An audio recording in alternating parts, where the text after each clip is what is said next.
Mga kwentong sumasa inyo. Mga damdaming sumasa puso. Kasama si Tony Aquino. Sumasa puso. Tony, ako si Albert, 40 anyos at nagtatrabaho bilang foreman dito sa Cavite. Sa totoo lang, hindi ako mahilig makinig ng drama sa radyo. Pero nakahiligan ko ito dahil nakasubaybay sa inyo ang mga kasamahan ko sa tuwing nasa trabaho kami. Malaki ang naitulong ng programa nyo sa akin. Meron kasi akong mabigat na dalahin at kayo ang nagpapagaan ng kalooban ko kahit papaano. Masaya ang buhay ko dati, Tony. Lalo na nung nagpakasal kami ni Josie. Kababata ko si Josie at matagal na akong may gusto sa kanya. Pero nagkaroon lang ako ng lakas ng loob na ligawan siya nung makapagtapos kami. Maganda si Josie, may katangkaran at balingkinita ng pangangatawan.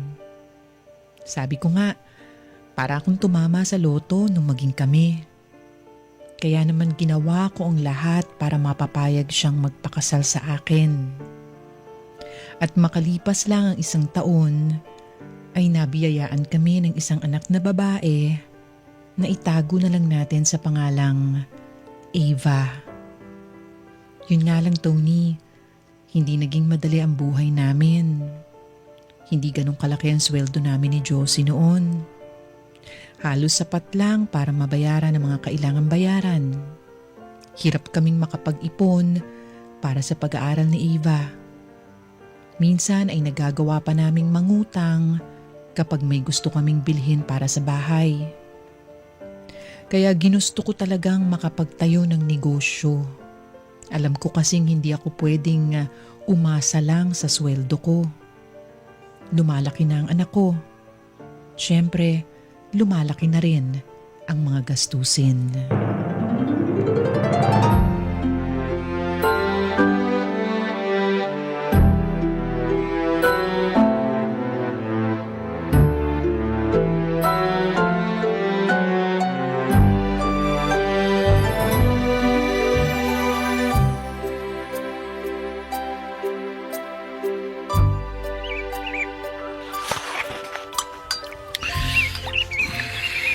Tama na kaya itong mga nalista ko? Sana lang pasok sa budget lahat ng mga to. Bert? Oh, Josie, gising ka na pala. Eh ikaw, anong oras ka nagising? Natulog ka ba? Parang naalimpungatan ako ng alauna ng madaling araw, hindi ka nakahiga sa tabi ko. Ang totoo niya, wala pa akong tulog eh. Hindi ka natulog? Ni umidlip man lang? Bala ko nga sana umidlip. Kaso sa sobrang tuto ko sa pagpaplano, hindi ko na namalayan yung oras eh. Eh bakit ba kasi masyado kang babad dyan? Ilang araw ka nang kulang sa tulog. Tsaka hindi ka rin kumakain sa oras. Josie naman, alam mo namang negosyo natin tong inaasikaso ko eh. Alam ko. Pero anong klaseng negosyo yung hindi pa nga nakatayo eh, inuubos ka na? Itigil mo na muna yan, matulog ka muna. Hindi pwede meron na lang ako 2 oras oh. Mamaya na kasi kami pupunta sa Maynila. Ako, si Tonyo, tsaka yung kakilala ni Tonyo na magdadala sa amin sa mga supplier. Ngayon ang alis nyo? Oo, mamayang 10:00. Ba teka, hindi ko yata alam yan. Akala ko bukas pa. Oh, hindi ko ba nasabi sa'yo? Malamang. Pasensya na. Nakalimutan ko siguro. Yun na nga ang problema eh. Sinong magbabantay kay Eva? Sabado naman ngayon, di ba? Wala naman pasok si Ava. Yun na nga. Sabado ngayon, nandito lang siya sa bahay. Eh ako, may pasok ako. Ha? Kaya nga dapat bukas pa ang alis nyo, di ba? Kasi Linggo at Lunes ang day off ko. Diyos, may naman naloko na. Albert, hindi ako pwedeng mag-absent. Alam mo yan. Ngayon lang pwede yung kakilala ni Tonyo eh. Tapos sa susunod na linggo na ulit yun. Eh di sa susunod na linggo na lang kayo umalis. Hindi nga kasi pwede. Hinahabol namin yung sale ng mga gamit. Hanggang katapusan na lang sila. Tsaka nagpasabi na kami sa mga supplier na pupunta kami. Ay nako, laki ng problema mo, no? Iwan kaya muna natin sa nanay mo. Saan? Sa palengke. Buong araw nasa palengke ang anak mo. Ano gusto mo gawin ko? Tulungan mo naman ako mag-isip. Sa susunod na linggo na kayo umalis. Josie naman eh. Ay, hindi ako a-absent sa trabaho. Bahala kang gumawa ng paraan dyan. Basta ako maliligo na ako. Iiwan ko na lang si Eva kay mama sa palengke. O kaya baka isama ko na lang ha? Josie, sama ko na lang? Ewan ko sa'yo, bahala ka. Minamalas ka nga naman. Kailangan ko ng 10 kape nito eh.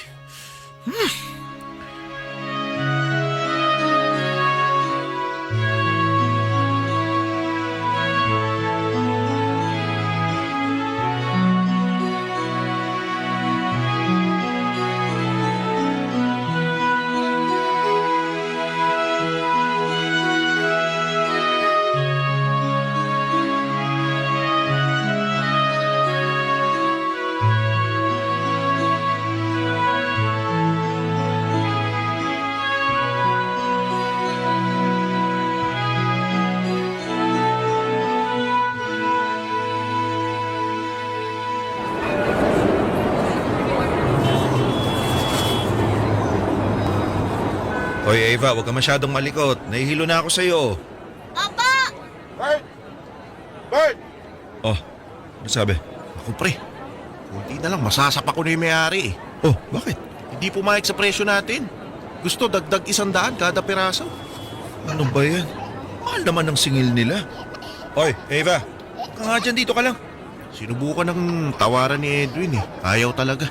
Ang isa pa raw na pwede nating gawin eh dagdagan ng 500 piraso pa yung order natin. Sus, saan ba naman yung 500 pirasong dagdag? Hindi naman mabenta lahat yun. Eva, huwag mo hawakan yan, baka mabasag mo. Anong gagawin natin? Hanap tayo ng iba? Iba pa bang alam si Edwin? Yan hindi ko sigurado. Nasaan ba siya? Nandun sa loob, nakikipagtalo pa. Ay, paano? Maghanap tayo ng iba. Pwede siguro, hindi lang naman siguro sila yung nagtitinda ng mga hinahanap natin. Paano? Maglalakad tayo? Wala naman ibang paraan eh. Kasama ko si Eva eh. Maglalakad din yung bata. Bakit kasi hindi mo iniwan sa biyanan mo? Alam mo namang madami tayong lalakarin ngayon. Ayaw nga ng biyanang ko magbantay ng apo niya. Tabala daw sila sa palengke. Di wala. Bibit-bitin mo talaga yung anak mo saan man tayo magpunta. Halika na nga. Umalis na tayo dito. Maghanap tayo ng iba. Sasayang lang tayo ng oras kung masyadong kahaman yung may-ari. Halika na. Teka. Tatawagin ko si Edwin. Sige. Huwag na siya makapagtawaran ka mo. Magkita tayo sa labas. Sige. Eva! Eva, halika na. Alis na tayo. Eva! Oh, lumusot yung batang yun. Eva! Eva! Eva! Hak! Eva! Saan yung batang yun? Eva! Eva! Eva, anak! Eva! Boss, nakita niyo ba yung batang naglalaro dito kanina? Yung sir eh. Yung batang babae, ganito kaliit, naka-pink na t-shirt, maong na pantalon. Yan, yung tao eh. Eva! Eva! Eva, isa! Nasaan ka? Eva! Bert! Bakit? Pre. Ano problema? Pre, tulungan mo ako. Sa Eva, hindi ko makita. Ha? Andito lang kanina yung paikot-ikot eh. Tulungan mo ako. Ano lumabas? Tara. Eva! Eva! Eva! Eva! Eva! Eva! Excuse me. May nakita ka bang bata? 5 years old, naka-pink na t-shirt? Nakita bata, naka-pink. Mahaba yung buhok. Eva! Boss, May- boss, may nakita ka bang bata? Naka-pink na t-shirt, may maong na pantalon? 5 years old. Ale? May nakita ka bang batang babae? Naka-pink na t-shirt, tsaka maong na pantalon? Boss, baka may nakita Walang kang dumaan bata, dito. ganito Diyos ko, sigurado ka. Nakamaong Eva! pang baba. Eva! Miss! Eva! Miss, may Eva! nakita ka bang bata? 5 years old, naka-t-shirt na Anak? pink, mahaba buhok. May nakita ka bang 5 Ale, years ale. old na babae? Bata, 5 taon, T-shirt, naka-pink na nakamaong t-shirt, na mahaba buhok. pantalon? May nakita ka ba? Wala. Sige. Eva! Diyos ko po. Eva! Diyos ko po. Naman po sana maawa kayo. Huwag naman po sana. Eva! Eva! Tingin ko, humingi na tayo ng tulong sa pulis. Ngayon na. Pre, umarap ka ng pulis ha. Umarap ka na ng pulis. Dali. Hanapin ko anak ko. Eva! Eva, nasa ka? Eva! Eva!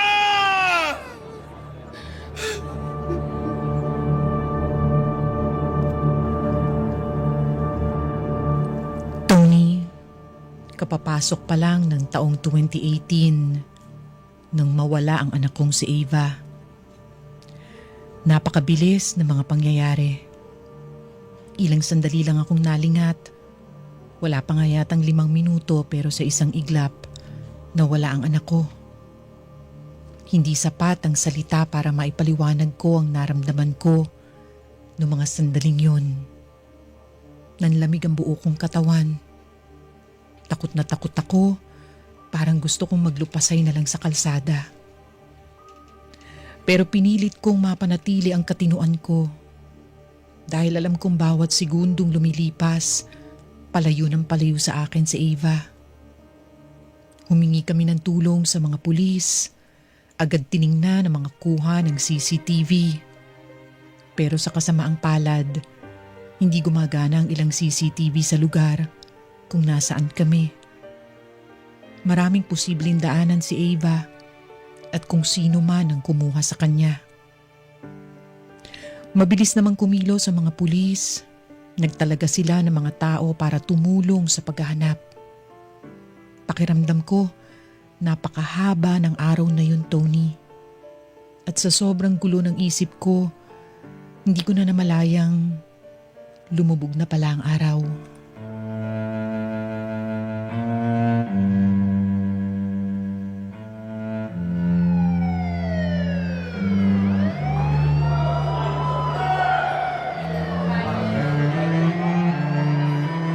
Robert, tubig. Salamat, Tonyo, ha? Natawagan mo na ba si Josie? Hindi pa nga eh. Hindi ko alam kung paano ko sasabihin yung nangyari. Ayaw pa nga kumalma ng dibdib ko. Lakas pa rin ang kabog. Parang malapit na tumigil yung puso ko eh. Robert, naintindihan kita. Maski ako rin, nanlalamig pa rin eh. Gusto ko na nga umiyak, kaya lang, inaalalayan kita. Pero pre, kailangan mo nang tawagan si Josie. Ngayon mismo. Dapat malaman niya na kung ano nangyari kay Eva. Alam ko, Tonyo, alam ko.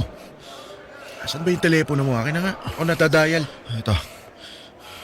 Parang nanginginig yung kamay ko. Diyos ko po. Teka, ito na. La-loudspeaker ko ha. Sige, sige. O, yan. Nagre-ring na.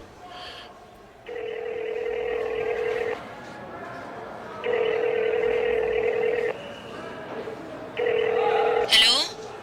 Albert, asa na ba kayo? Paggabi na. Josie. Josie kasi. Oh, anong problema? Bakit ganyan ang boses mo?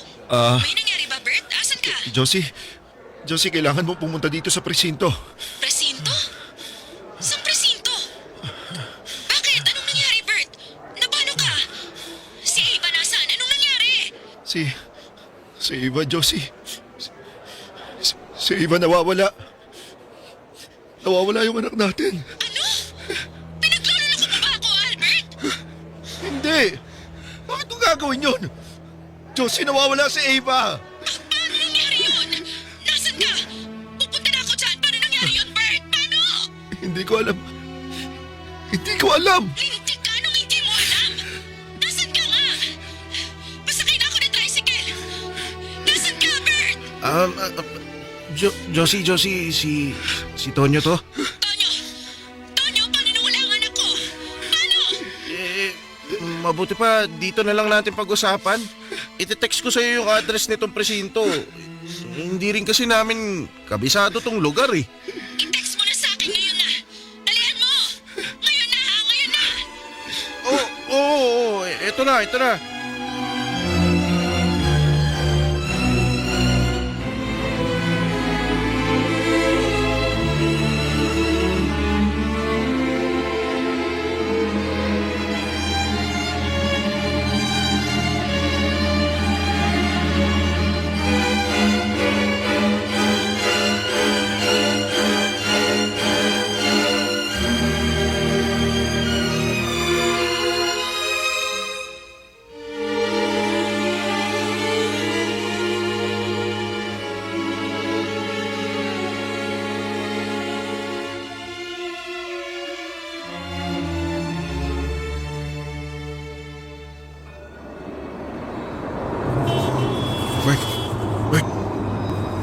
mo si Josie.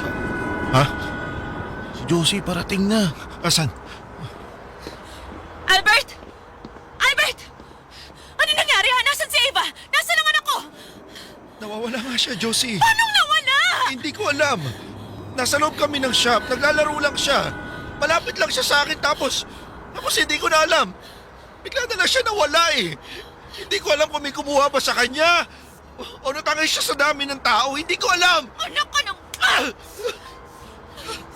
Napakawalang kwenta mo! Paano nawala sa paningin mo yung bata? Paano? Anak mo yun, Albert! Anak natin! 5 taong gulang lang si Ava! Pinabayaan mo lang? Hinayaan mong gumala-gala? Ano bang mas importante pa sa anak mo, ha? Anong pinaggagawa niyo ni Tonyo? Ano? Napakapabayaan mo talaga! Napakapabayaan mo!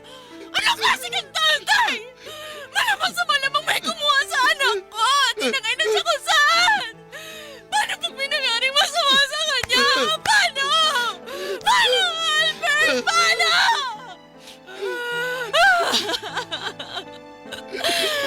Ano? Tutunganga ka na lang ba dyan, ha? Wala ka ba sagot? Anong ginawa niyo, ha? Anong nireport niyo na ba? Hinanap niyo na ba?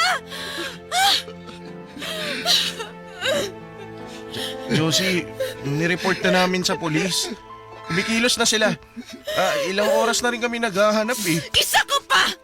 Nasaan ka na nawala ang anak ko, ha? Nasaan ka? At bakit kayo niyo lang sinabi sa akin? Ilang oras na pala nawawala ang anak ko pero ngayon niyo lang ako tinawagan. Ngayon lang! Josie, huminahon ka. Huwag mo masabi-sabi sa akin yan! Nawawala ang anak ko, Tonyo! Winala niyo na magaling na lalaking to! Hoy, Bert! Ano? Tutunganga ka na lang dyan? Magsalita ka! Kumilos ka! Bert! Lintik ka! Eva, anak! Ba't niyo pinabayaan ang anak ko, Bert? Bakit? Eva! Eva!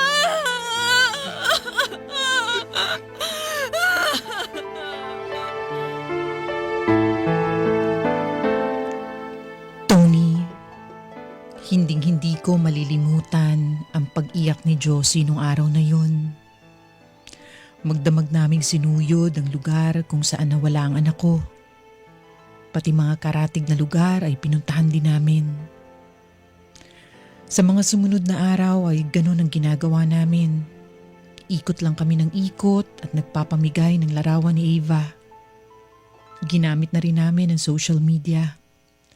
Nag-post kami ng paghingi ng tulong sa kung sino mang makakakita sa anak ko o makapagbibigay ng impormasyon. Marami na akong nakikitang mga ganong post bago pa man mawala si Ava. Pero hindi ko sukat akalain na mapapabilang ako sa mga magulang na nawala ng anak. Inabot na ng ilang araw, ilang linggo, pero wala pa ring makuhang lead ang mga otoridad. Hindi kidnap for ransom ang pagkawala ng anak ko. Hindi naman kami mayaman. Ibig sabihin, kung sino man ang kumuha kay Ava, wala na siyang intensyong ibalik pa ang anak namin. Daig pa nito ang bangungot. Halos wala kaming tulog ni Josie. Hindi kami makakain at ayaw mawala ng kaba sa aming dibdib. Dahil maraming pagkakataon na hindi na natatagpuan ang mga nawawalang bata. O di naman kaya, kalunos-lunos ang sinasapit. At yun ang kinatatakot ko. Sa totoo lang, umabot na ako sa puntong ipinapanalangin ko sa Diyos na ayos lang kung hindi namin makita si Ava. Basta buhay siya, ligtas, at nasa maayos na kalagayan.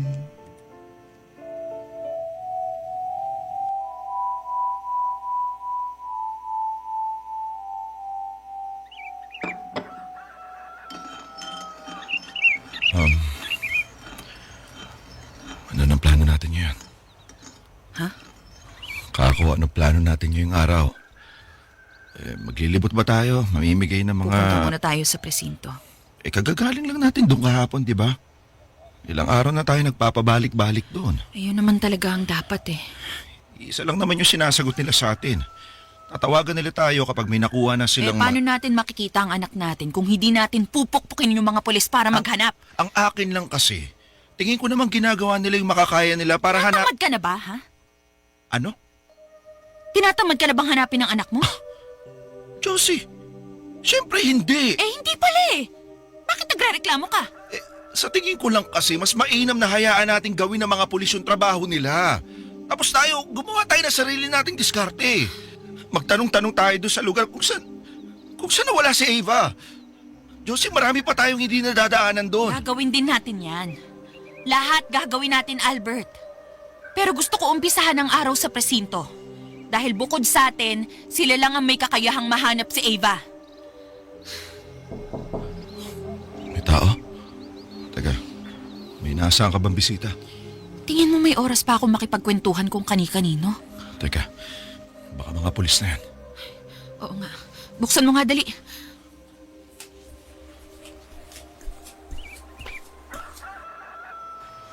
Oh, Tonyo, Kumusta pre? pasok ka. Si Mrs. nandyan ba? Oo. Sino yan, Bert? Si Tonyo. Pare, pasok ka. Pwede ba? Ano pwede ba? Baka nakakahiya kay Josie. Ano namang nakakaya? Pumasok ka na. Oo, sige.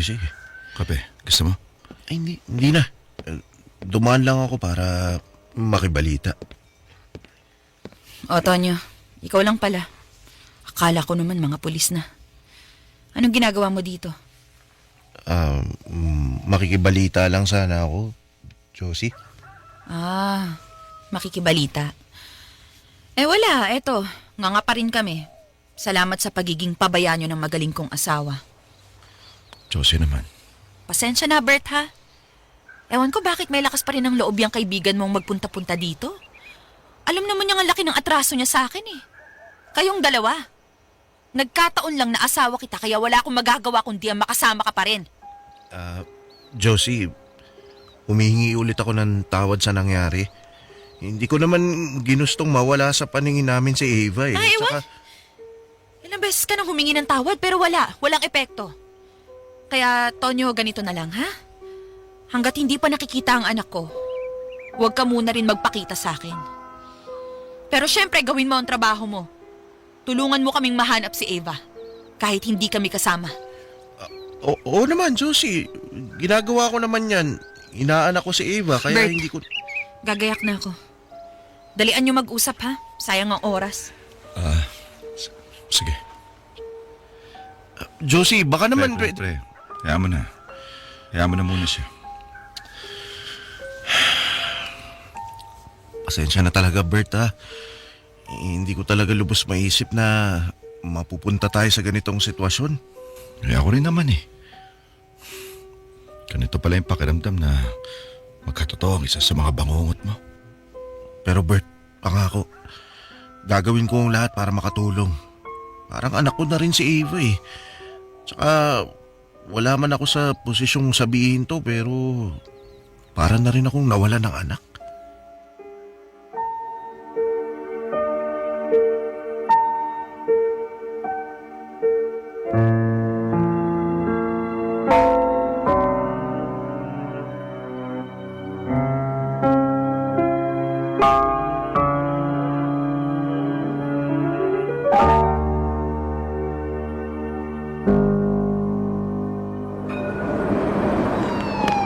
Ano ba, Albert? Bitiwan mo nga yung braso ko!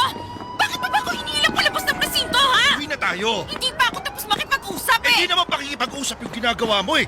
Nag-ieskandalo ka na sa loob! Mga gunggong kasi to mga pulis na to eh! Josie! Isang linggo na! Wala pa rin sila mabigay sa atin na kahit ano! Hindi mo alam kung may ginagawa ba sila o wala! Akala ba nila gusto kong inaaraw-araw sila, ha? Josie, siyempre kumikilo sila! Pero sabi nga nung hepe, di ba? Hindi lang tayo yung magulang na nawalan ng Wala anak! akong pakialam sa ibang mga magulang! At hindi ko problema kung marami silang inaasikaso. Trabaho nila yon! Trabaho niyo yon, hoy! Mga Josie. tamad! Mga walang silbi! Josie, pwede ba? Tigilan mo na nga yan! Walang mangyayari kahit magparinig ka! Halika na, umuwi na tayo. Uwi ka kung gusto mo. Dito lang ako. Josie, ano ba? Hindi naman nakakatulong yung ginagawa mo. Halika na. Babalik tayo bukas o mamayang hapon kung gusto mo. Basta umuwi na tayo ngayon na. Halika na. Ayoko nga! Halika Dito na. lang ako! Halika na, sabi. Huwag mo akong hilahin! Ano Halika ba? na. Huwag ka nang pumiglas. Nakakaya sa mga tao. Isipin pa nila, inaano kita. Eh, di bitiwan mo na ako! Hindi nga pwede. Halika na. Huwag mo sabi akong hilahin! Uuwi na tayo. Ayoko nga! Umuwi ka mag-isa mo! Uuwi na tayo sa ayaw sa gusto mo. Albert, ano ba? Ayoko nga sabi! Aray! Bitiwan mo ako! Josie! Ayoko nga umuwi! Ayoko sumama sa'yo! Aray! Bitiwan mo! Josie, ha? Ano ba? Tigil mo yan. Ha? Hindi ako uuwi! Ayoko! Dito lang ako! Hindi ako sasama Aray! sa'yo! Aray! Hindi, wag! Ayan! Oh! Ba't mo ako tinulak? Sige, bumalik ka doon sa loob! Maghanap ka ng kakausap sa'yo! Magsisigaw ka doon! Maglupasay ka! Sirain mo ang opisina nila! Guluhin mo silang lahat! Sige! Ha? Tignan natin kung mababalik agad nun yung anak natin. Bibigyan kita ng 10,000 kung makakatulong yung mga gusto mong gawin. Kaya sige! Bumalik ka na doon! Sige! Kapal na mukha mong umasta ng ganyan. Ano? Dapat nga ikaw ang nasa kalagayan ko eh. Dapat ikaw yung halos mabaliw na. Kasi sino bang may kasalanan ng lahat? Ha? Di ba ikaw? Ikaw! Ikaw ang tatanga-tanga nagpabaya kaya nawala ang anak ko! Kung hindi ka ba naman hayop na mas inuna pa yung mga walang kwentang bagay kaysa sa sarili niyang anak? Eh di sana kasama ko pa yung anak ko ngayon. Sana nasa bahay kami, naglalaro, o kaya namamasyal kami sa labas. Pero nasan tayo ngayon? Ha? Nasan tayo? Nasa labas ng presinto. Araw-araw nagmamakaawa ng tulong. Albert, alam mo ba kung ano nararamdaman ko ngayon, ha? Takot na takot ako. Takot na takot na ako, Albert. Kasi alam kong may masamang nangyayari sa anak ko ngayon eh. Alam kong umiiyak siya. Natatakot siya, nasasaktan. Alam ko hinahanap niya tayo. Humihingi siya ng saklolo pero hindi tayo dumarating sa tabi niya, Albert. Mag-isa lang siya. At kung may kasama man siya, alam kong mga masasamang tao yun. Mga masasamang tao! Ang dami nilang pwedeng gawin sa anak ko. Pwede nilang saktan, ipaampon, ibenta. Albert, baka pagsasamantalahan nila. Diyos ka po, wag po, maawa na kayo. Josie. Wag po, ikamamatay ko, Albert. Ikamamatay ko. Josie.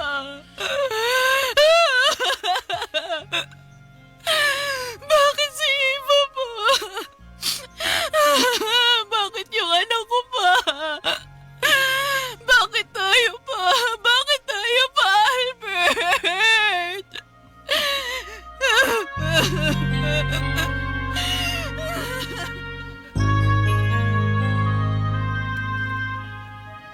Tony, lumipas pa ang mga buwan. Walang nangyari sa paghahanap namin sa anak ko. Alam kong ginagawa ng kapulisan ang trabaho nila. Pero hindi lang kami ang magulang na nawalan ng anak. Kahit anong pangungulit namin kung wala talaga silang maibibigay, wala kaming magagawa. Kung sino man ang kumuha sa anak ko, tiyak na sanay. Alam niya kung saan dadaan at kung paano magtago. Hanggang sa hindi na namin namalayang 1 taon na ang lumipas mula nang mawala ang anak kong si Eva. Ang dami nang nagbago sa amin ni Josie. Nag-iba na ng tuluyan ang pakikitungo namin sa isa't isa. Wala na ang dating sigla. Napalitan na ito ng walang humpay na sumbatan. May pagkakataon pa nga na gusto na akong palayasin ng asawa ko. Tony, ako ang sinisisi niya sa pagkawala ng anak namin. At naintindihan ko naman yun. Miski rin naman ako, ganun din ang nararamdaman. Palaging bumabalik sa isip ko yung araw na nawala si Ava. Dahil sa pagod at puyat, nawala ang pagiging listo ko. Sana hinawakan ko siya na maigi. O di kaya, sana hindi ko na lang isinama sa lakad ko. Punong-puno ako ng pagsisisi, Tony. Binigo ko ang anak ko. Ako dapat ang pumoprotekta sa kanya pero iba ang nangyari. Kaya handa akong tanggapin lahat ng galit at parusa sa pagiging pabaya ko bilang ama. Tony, tuluyan na nga nasira ang pagsasama namin ni Josie. Walang araw na hindi niya ako nabubulyawan. May pagkakataon pa na nasasaktan niya ako ng pisikal habang paulit-ulit na minumura. Ilang beses na niya akong pinapalayas pero ako lang itong nagpupumilit pa rin na manatili sa tabi niya. Hanggang sa nakialam na ang mga magulang ni Josie. Saka lang ako pumayag na pagbigyan ng gusto niyang hiwalayan. Lumipat ako sa isang maliit na apartment na pag-aari ng isa naming kamag-anak. Binitiwan ko ang lahat, pati ang trabaho ko. At doon ko ikinulong ang sarili ko, malayo sa mga tao.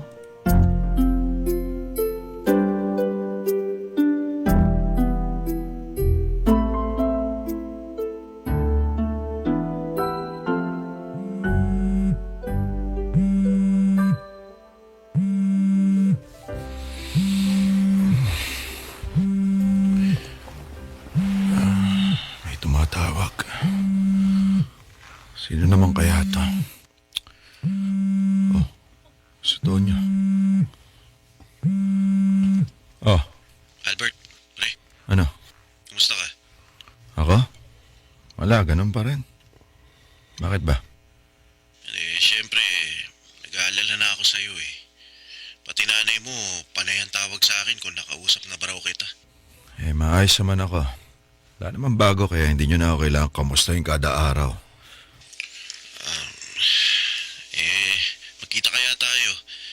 Tagal na rin nating hindi nagkukwentuhan eh. Sige. Pumunta ka na lang. Alam mo naman yung bago kong address, di ba? Pre, wag na dyan. Sa ibang lugar naman para makalabas ka ng bahay mo. Huwag na. Tinatamad ako. Ikaw na lang ang pumunta dito. Hindi. Sa labas tayo magkita. Ite-text ko sa'yo yung lugar. Kaya maligo ka, magbihis ng maganda, magpabango ka. Ililibre kita sa magandang restaurant. Hindi yung pucho-pucho, kaya ayusin mo yung pananamit mo. Laking abala naman yan, pre. Hindi to abala. Baka pasalamatan mo pa ako at pinilit kita. Hindi pwedeng nandyan ka lang sa bahay. May buhay ka pa, Bert. Huwag mo sana sayangin. Dami mong alam. Sige na, huwag mo akong indyanin. Kundi dadaling ko yung nanay mo dyan. Visit ka talaga. Oo na. Sige na. Baba ko na to, ha? O mamaya ha. Yeah. Ay, pahamak talaga yung Tonyo ngayon kahit kailan eh. Makatayo na nga. Uy, hindi ka pa pala naliligpit yung mga bote ng alak. Ay, sige na nga, lilinisin ko na muna tong apartment bago ako umalis.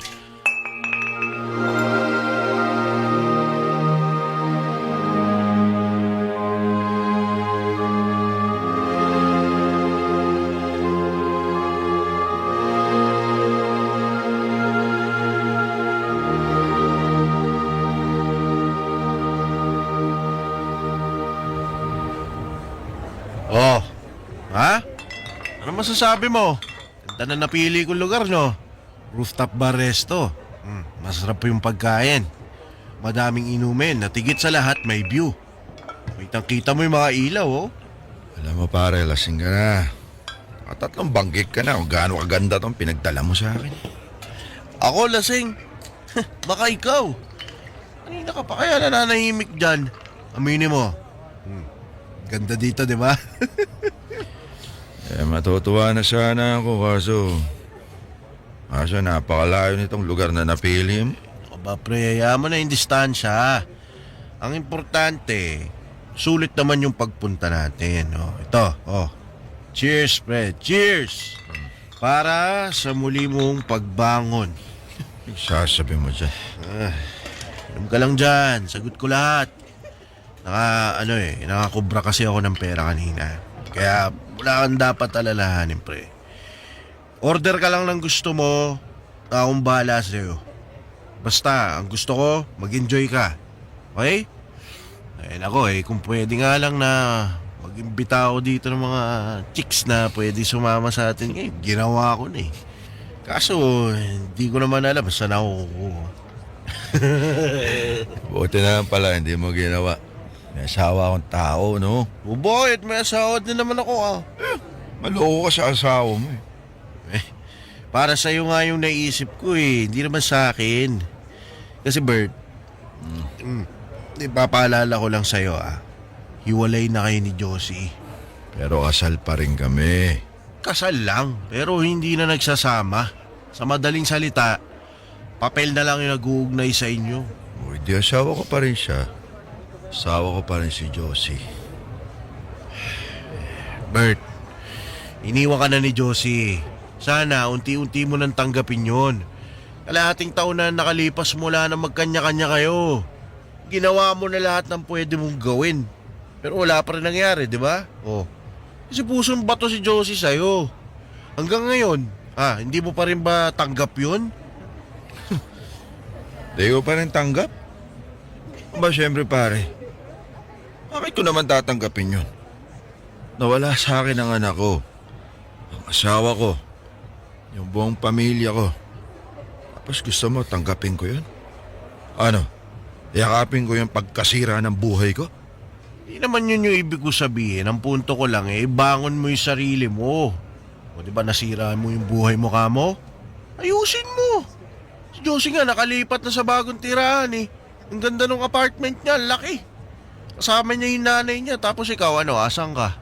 Sa maliit na paupahang tigo 8,000 kada buwan? Iisa lang yung bintana. Di ka pa nasisinaga ng araw. Pambirang buhay naman yan. Wala na kwenta sa ginagawa mo eh. Baka nga. Baka nga ganun talaga ang buhay ka, pare. Wala nang kwenta. Wala nang patutunguhan. Baka tama si Josie. Dapat magdusa ako sa lahat ng parangalan ko.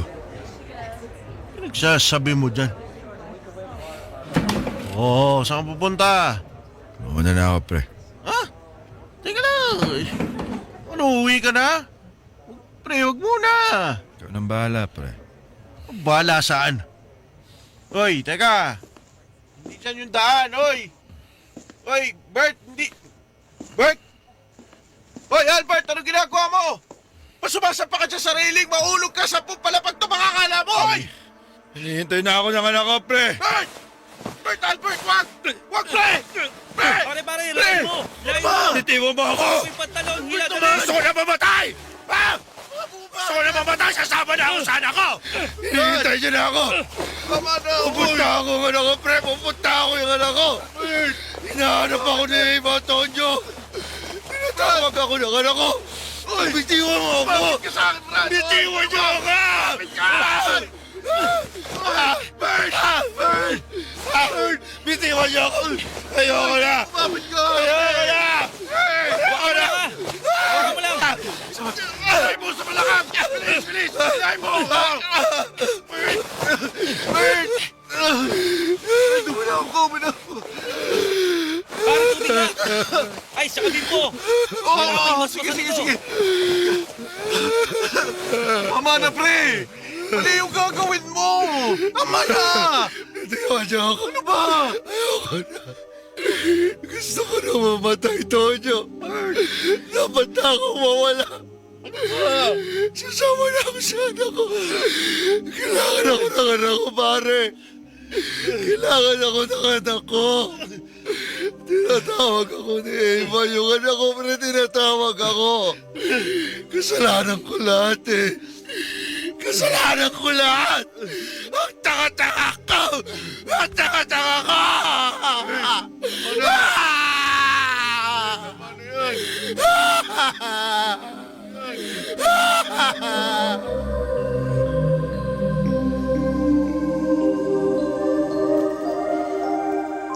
Tony, yun ang unang pagkakataong nagtangka akong magpatiwakal.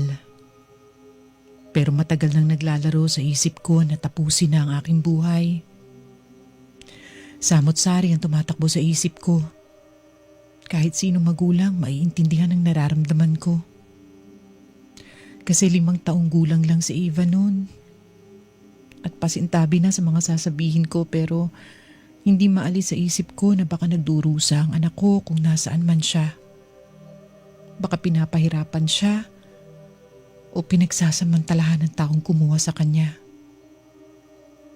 O baka naman mamaya, wala ng buhay ang anak ko at nakalibing na lang kung saan. Nahirapan kaya siya bago siya namatay? Nasaktan at hindi matigil ang iyak. Tony, para akong mababaliw. Kaya mas gusto kong mawala na lang din kaysa patuloy na mabuhay na may mabigat na dalahin. At dahil sa nangyari, lubhang nag-alala ang nanay ko sa akin. Hiniling niya na doon na lang ako tumira sa bahay niya. Nung una hindi ako pumayag pero napilitan din akong lumipat nung tumama ang pandemya.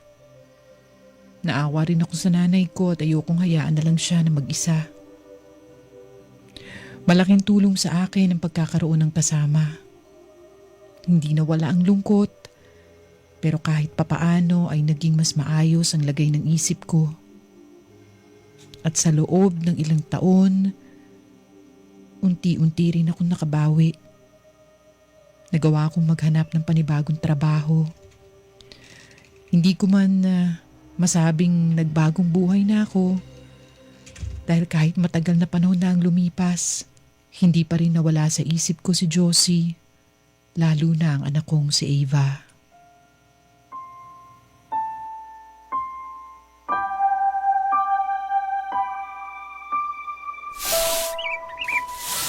Albert!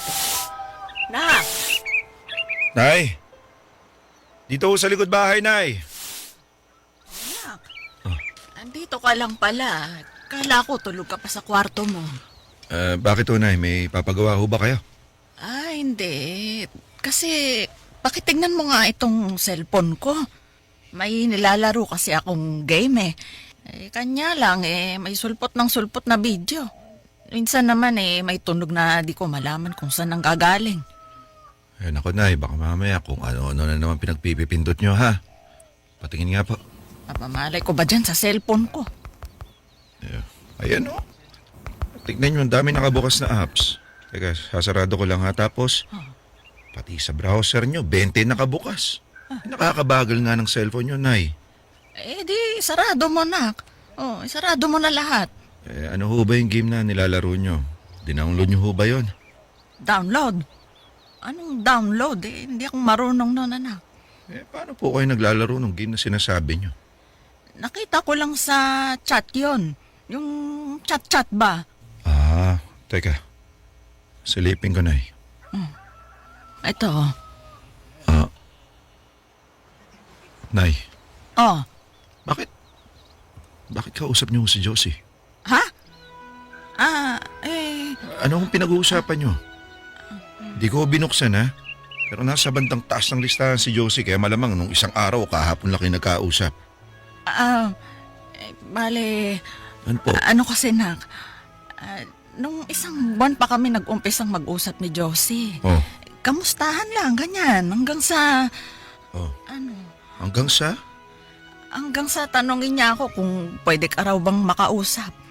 Nung isang araw lang yun. Hindi ko pa siya nabibigyan ng sagot kasi humahanap pa sana ako ng tiyempo para tanungin ka. Ngayong alam mo nang nag-uusap kami ni Josie, tatanungin na kita. Payag ka bang makipag-usap sa kanya? Gusto niya sanang dumalaw dito para magkausap kayo ng personal. Tinanong niyo ho ba kung bakit gusto niya akong kausapin? Hindi naman kailangan tanungin pa yon. Dahil kailangan nyo naman talagang mag-usap ulit. Ano, payag ka ba? Anumang oras o araw daw pwede siya. Magsabi lang daw tayo. Mag-usap na kayo, nak. Sa tingin ko, kailangan mo yun. Makakatulong sa'yo yun.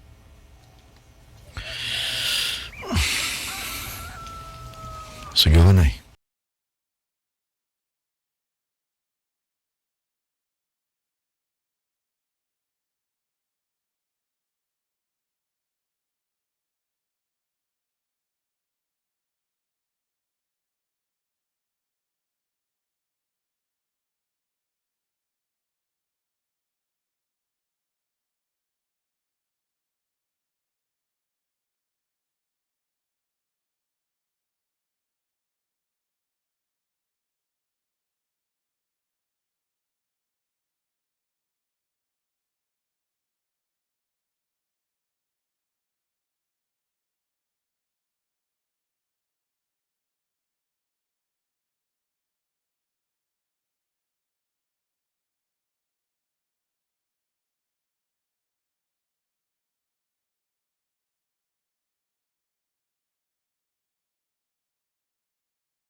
Ito, Alberto.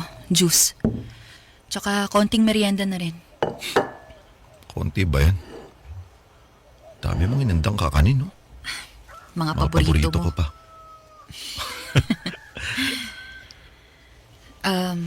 Kumusta ka na? Ayos naman. Ayos lang. Ikaw, kamusta? Okay naman.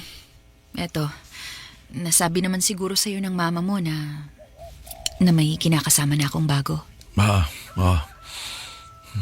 Matagal ko namang alam yun. Nakwento na rin ni Tonyo. Teka, alam ba niya pupunta ako dito sa bahay niyo? Kasi yung kinakasama mo baka... Oo, nasabi ko naman sa kanya.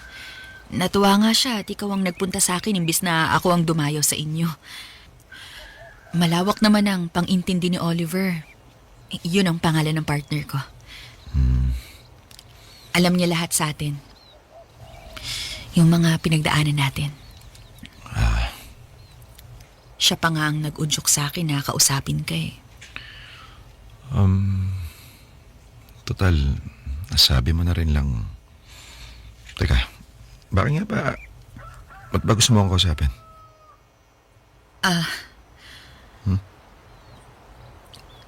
Gusto ko lang sana humingi ng tawad sa'yo. Josie naman.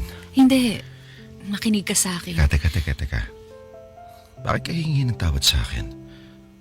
Ano yan? Para saan? Alam mo, hindi mo kailangan humingi ng tawad sa akin. Pakinggan mo lang ako. Josie, kung meron man dapat humingi ng tawad o patuloy na humingi ng tawad, ako yun. Alam mo, ako yung punot dulo ng lahat ng... Pero nakagawa rin ako ng pagkakamali. Malaking pagkakamali, Albert. Ikaw ang sinisi ko. Na dapat naman talaga. Pero kinalimutan kong asawa kita. Binaliwala kong nararamdaman mo bilang isang ama. Kalaban ang naging turing ko sa'yo. Yun naman yung tamang kaparusahan sa akin, di ba? At yung mga pinagsasasabi ko sa'yo, ay, Diyos ko, Albert, ang laking kasalanan sa Diyos. Natatandaan mo ba? Tapos na yun. Kulang na lang. Harap-harapan kong sabihin sa'yo, magpakamatay ka na. At Albert, sa loob ng maraming taon, hindi na ako tinantanan ng konsensya ko. Maling sinabi ko yung mga bagay na yun sa'yo. Hindi, Josie. Dapat hindi kita sinasaktan. Karapatan mong gawin yun. Dapat pinatawad kita. Walang kapatawaran ang ginawa ko, Josie. Wala.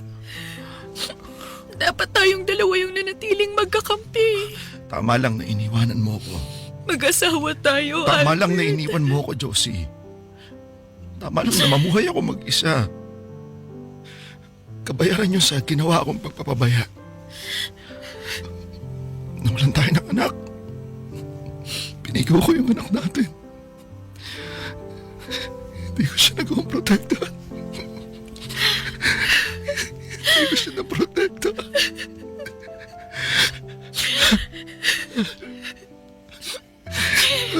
Tanggapin na natin, Albert. Tanggapin na lang natin na hindi hindi na mababalik sa atin si Ava. Ayoko. Wala na ang anak natin, Albert. Paano pag mali ka, ha? Hindi ko naman sinabing sumuko tayo eh. Hindi natin kalilimutan ang anak natin. Pero Albert, tumingin ka sa akin. Albert, patawarin na natin ang isa't isa. Magpatawad na tayo. Palayain na natin ang mga sarili natin. Kailangan na natin mabuhay ulit, Albert. Kailangan nating magpatuloy. Pwede ba yun? Dapat ba? Papayag ba yung anak natin? Kailan nagalit ang anak natin? Ha? Kailan nagtampo sa atin si Ava? Pero Josie, hindi ko kaya. Hindi ko kaya. Ganito na lang, Albert. Umasa tayo, sige. Huwag nating itigil ang paghahanap kung yun ang gusto mo. Pero itigil mo na ang paninisi sa sarili mo. Ha? Huwag mo nang parusahan ang sarili mo sa isang bagay na hindi mo naman ginusto. Tama na. Sobra na. Paano pag naging mabuti ang Diyos at pinalik sa atin si Ava? Dapat maayos na nanay at tatay ang aabutan niya, di ba? Kaya Albert, pinapatawad na kita. Pinapatawad na kita. At sana patawarin mo rin ako. At higit sa lahat, patawarin mo na rin ang sarili mo. Dahil sigurado ako, nasaan man ang anak natin ngayon, patagal ka na niyang pinatawad. Kasi tatay ka niya.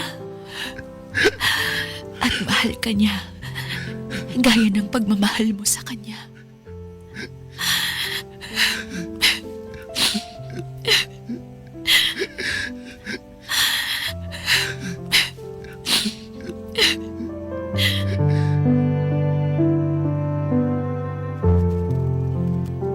Tony, kahit maraming taon na ang lumipas, hindi pa rin kami tumitigil sa paghahanap kay Ava.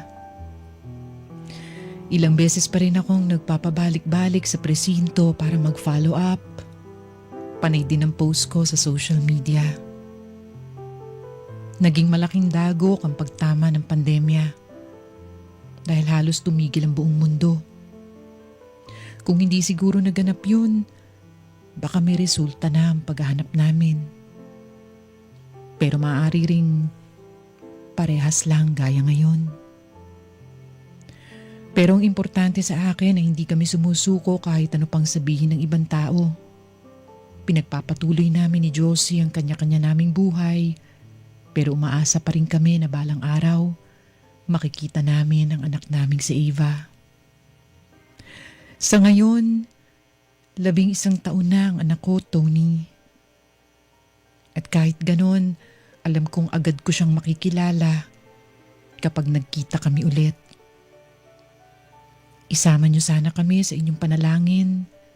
Ako at ang katulad kong nawawalan din ng anak. Salamat sa pakikinig sa aking kwento. Sumasa puso sa Super Radio DZBB. Kasama si Tony Aquino. Sumasa puso.